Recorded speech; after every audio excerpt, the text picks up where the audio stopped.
আবুজার আরবের গিফার গোত্রের লোক।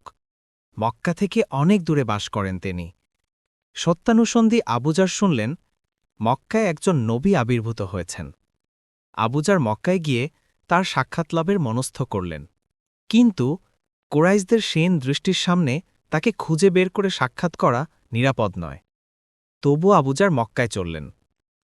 সত্যসন্ধানী আবুজারকে সত্য প্রচারকের সাক্ষাৎ যে পেতেই হবে। মক্কায় দিয়ে ৩ দিন মৌন অনুসন্ধানের পর আবুজার মহানবীর সাক্ষাৎ লাভের সৌভাগ্য অর্জন করলেন। নবীর সাক্ষাৎ পেয়েই সত্যের জন্য পাগল পাড়া আবুজার ইসলাম গ্রহণ করলেন।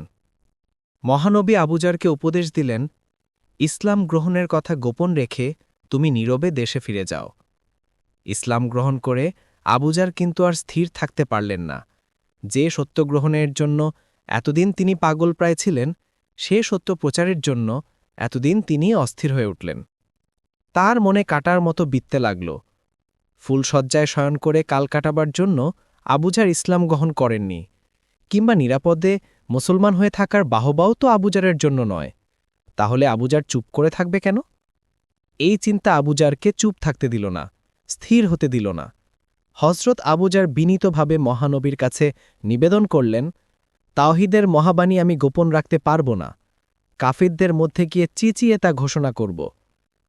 যে আবুজার কাফিরদের ভয় মক্কায় মহানবীর নাম পর্যন্ত নিতে সাহস করেননি, সকলের চোখ এড়িয়ে গোপনে ৩ দিন ধরে যে আবুজার মহানবীকে খুঁজে ফিরেছেন, কালেমা তাওহীদ উচ্চারণের পর সেই আবুজার সমস্ত ভয় ভীতি, অত্যাচার, এমনকি মৃত্যু ভয়ের আশঙ্কাকেও জয় করে নিলেন। কিছুই আর তাকে পেছনে টানতে পারল না। মহানবীর কাছ থেকে হযরত আবুজার ছুটে এলেন কাবার চত্বরে। সেখানে অনেক কোরাইশ জটলা পাকিয়ে বসেছিল।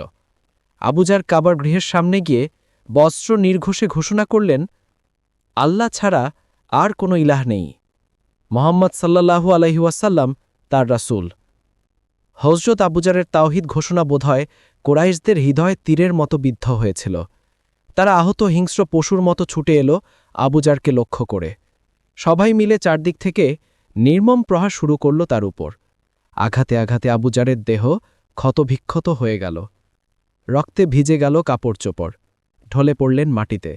তিনি মুমূর্ষ। সেখানে হযরত আব্বাস উপস্থিত ছিলেন। তিনি তখনও মুসলমান না হলেও ভ্রাতুষ্পুত্র মোহাম্মদকে অত্যন্ত ভালোবাসতেন। তিনি মুমূর্ষ আবুজারের দেহকে নিজের দেহ দিয়ে আড়াল করে উন্মাদ প্রায় কুরাইশদের বলতে লাগলেন, কি সর্বনাশ! এ যে গিফার গোত্রের লোক। সিরিয়া যাওয়ার পথেই এদের নিবাস।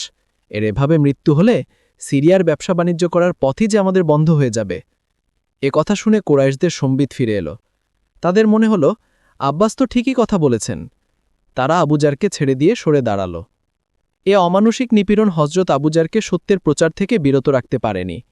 এই ঘটনার পরও তিনি পরপর 2 দিন কাবার চত্বরে গিয়ে উচ্চকণ্ঠে তাওহীদের বাণী ঘোষণা করেছেন।